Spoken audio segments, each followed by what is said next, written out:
Assalamualaikum warahmatullahi wabarakatuh. Eh, Pada kesempatan malam hari ini kita ngobrol-ngobrol santai aja ya Kang Mas Bruto ya. Iya. Kita mengulas perjalanan Kang Mas Protoha. Itu mungkin disebutnya apa Kang Mas Bruto? Perjalanan jauh itu. Musafir. Oh, musafir ya. Ternyata kawan-kawan pencinta penjajah malam, beliau ini adalah musafir yang mungkin melakukan perjalanan jauh ya. Iya. Kira-kira dari rumah sampai ke lokasi itu berapa bulan? Itu 4 bulan berangkatnya aja. Berangkat 4 bulan. Iya. Sampai mana itu perjalanan?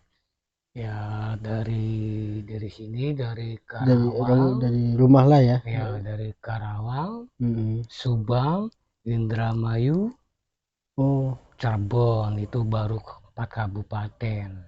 Hmm. Kalau Jawa Tengahnya Brebes, Tegal, Pemalang, Pekalongan, Kendal, Batang, Semarang, Demak, Kudus, Kabupaten Pati, Kabupaten Rembang, itu 11 kabupaten.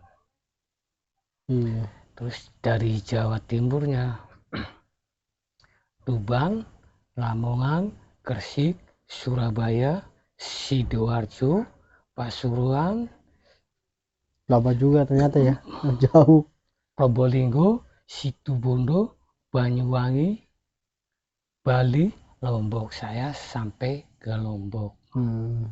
Itu ya Memakan waktu berapa bulan itu sampai ke Lombok itu? itu 4 bulan lebih. Oh, 4 bulan. Saya ngitung 145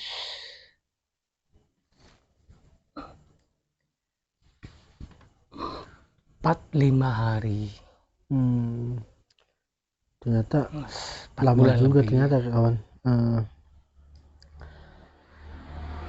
Kira-kira apa sih yang memotivasi untuk bisa melakukan perjalanan jauh itu?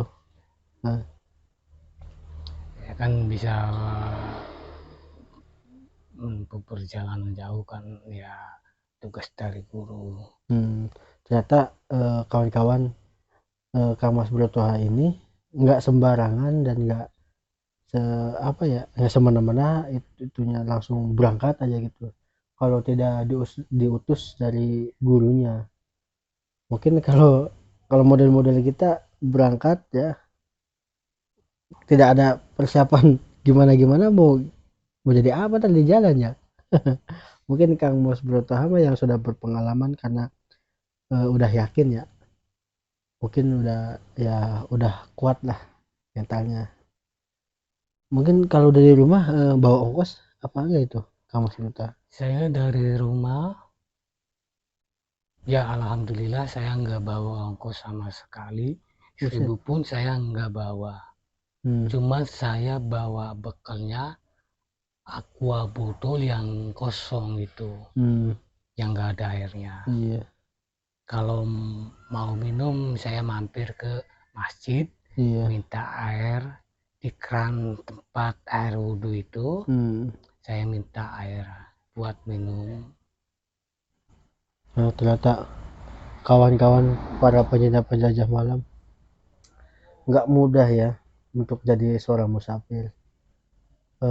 Saya ngebayanginnya gini, kalau misalkan ya kamu sebutnya kita kan di perjalanan, yang namanya perjalanan kan enggak semuanya mulus Iya. ya, yang namanya perjalanan kan ya ada pedesaan, perkotaan, apalagi kalau yang sudah ke ranahnya Jawa Tengah, Jawa Timur itu kan pasti melewati suatu tempat yang kayak hutan lah, kayak hutan bisa dinamakan hutan belantara, mungkin bisa ya. Nah, itu cara supaya kita istirahatnya gimana kalau misalkan di hutan seperti itu? Kalau ini kan ngebahas tentang di pedesaan dulu, Iya, mulai sampai dari pedesaan ya, perkotaan, perkotaan ya, sampai ke hutan. hutan lah ya. Kalau perjalanannya sampai malam. Kalau mau istirahat di tempat pedesaan Kalau di saya, pedesaan, ya saya minta izin sama RT dulu. sama warga setempat lah ya, yang Iya, istilahnya. itunya di balai desa, Iya. terus di masjid, Mm-mm. di musola yang cari amannya. Kalau di perkotaannya gimana? Kalau di perkotaan saya tidurnya milih di pos ronda. Bos Ronda. Ya, Mungkin ya sekilas sih nggak jauh berbeda ya. Kalau misalnya dari pedesaan ke perkotaan, mungkin suasananya aja mungkin ya agak berbeda.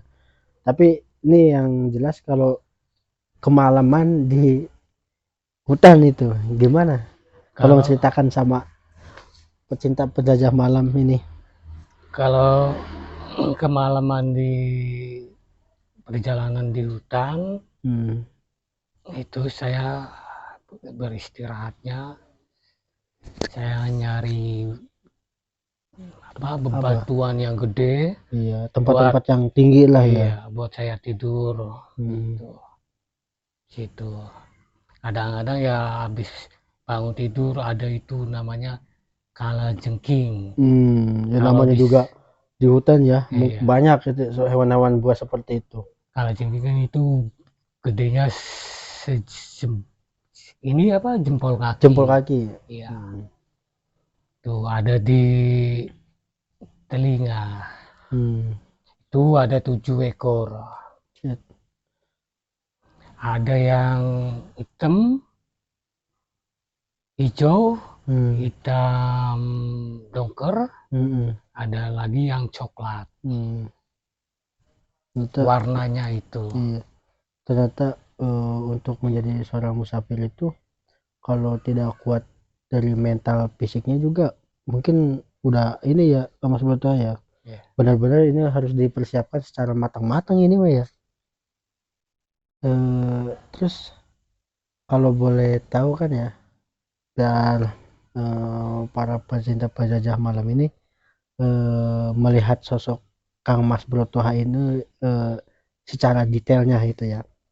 Ternyata Kang Mas Brotoha ini musafir dan ternyata pernah berpergian jauh, bahkan sempat viral ya, pernah bertemu sama Pak Polisi itu siapa namanya. Pak Purnomo. Wah, Pak Purnomo belajar baik. Oh, para pecinta penjajah malam, ternyata Kang Mas Brotoha ini pernah bertemu sama beliau, Pak Purnomo. Itu bisa dijelaskan itu waktunya di mana, pas kapan, terus posisi lagi ngapain itu, coba secara detailnya Kang Mas Brotoha. Waktu pas dari perjalanan dari Gresik Itu mau mau pulang, perjalanan mau pulang apa lagi mau berangkat itu? itu pas perjalanan Mau pulang? pulang, Oh, mau pulang. perjalanan pulang. Hmm. Itu habis apa ziarah di Sunan Kiri. Gini. Di itu sama di Bunda Diponegoro. Hmm. Di situ saya terus melangkah terus sambil bawa-bawa tongkat. Terus ya saya sempat kelaparan, saya mau minum, Hmm. mau ngopi, mau makan, dan Ya, mau ngerokok. posisi lagi kosong-kosongnya Iya, ternyata kan. di situ saya nggak bawa uang Hmm. sama sekali. Di situ kan nggak boleh minta, kalau dikasih ya Hmm. harus diterima. Iya benar. Ya terus berjalan terus, ada puntung rokok saya bawa, terus saya lihat di atas di bawah jembatan itu Hmm. ada minuman teh, Hmm. namanya itu teh pucuk. Saya mampirin, itu saya ambil, saya ngeteh di situ sambil Hmm. apa ngelilit rokok, Yang puntung linting rokok ya. ya. Ya pas waktu ngerokok Itu Pak Purnomo datang. Tiba-tiba datang ya, nyamperin ya. Itu Kata ngomong apa aja katanya? kata dia ya dia ngikutin waktu di Surabaya. Ternyata diam-diam Pak Purnomo ini katanya, kata Kak Mas Bertoha, sempat ngebuntutin lah ya dari Surabaya sampai pas di situ ya, di bawah jembatan itu Iya, ya. di Gresik, di Hmm, Kabupaten Gresik. Gresik ternyata. Terus apa yang beliau sampaikan? Ya, dia menanyakan asal saya dari mana, Mm-mm. terus tujuannya kemana,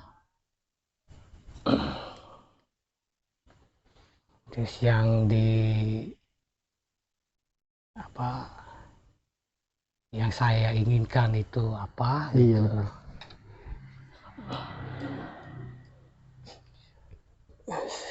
Saya dari Karawang Mm-mm. sampai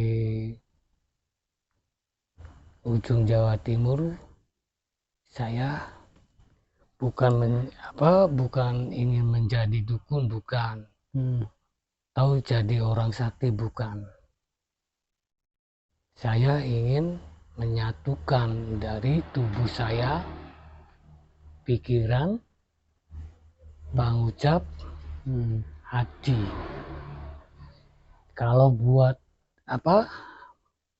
berbohong itu di hati itu menolak. Iya benar. Nah, di situ waliullah ya disebut Raden Said itu melakukan itu ya puasa pendem, istilahnya dikubur. Kalau saya belum nyampe, jadi saya melakukan tirakat jalan. Saya berjalan terus, saya istirahat di bawah pohon, saya tertidur. Di situ kepala saya ada yang nendang seperti bola. Bletak, dasar lu orang gila. Di hati ada amarah. Rasa jengkel ya. Iya, cuman saya kan Iya benar. mau belajar jujur, Iya. belajar sabar. Saya bisa enggak seperti Raden Said. Raden Said kan Sunan Kalijaga. Saya ingin seperti dia. Puasanya ya. Terus habis dari situ saya ya berjalan lagi. Di situ ada yang ngasih uang senilai 10.000.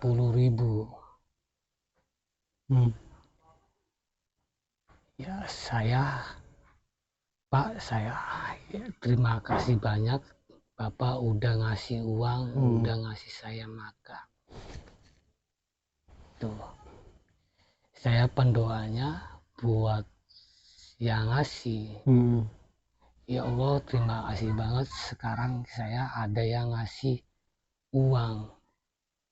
Ya Allah, berikanlah dia rezeki yang berlimpah dan jaga keluarganya supaya keluarganya sehat semua. Itu saya doakan ya. Dan terus berjalan nyari warung nasi. Nah di situ saya ketemu sama warung nasi. Saya buka uangnya mau beli nasi. Bu, saya mau beli nasi. Dari di situ nggak langsung berapa atau gimana, nggak dinanyain dulu. Nggak nanyain berapa itu ya. Dia langsung layanin nyiduk ini ngambil nasi, sayur rendang, rendang telur itu iya. kan kental dan panas. Itu siramin ke muka saya. Yes. Iya. itu kan udah kental, Iya. panas. Nah di situ, oh orang cari ilmu kayak gini tuh. Soalnya kan melihat dari segi penampilan mungkin ini bukan orang yang seperti orang-orang normal biasanya mungkin ya. Ini udah sama pakaian lusuh mungkin ya. Ini buat pesan yang punya warung ya. Ya yang pernah ini ya. Ya buat pesan Mungkin yang punya warung bisa melihat YouTube-nya ya, Penjajah Malam. Coba tanggapannya Kang Mas Bro Toha.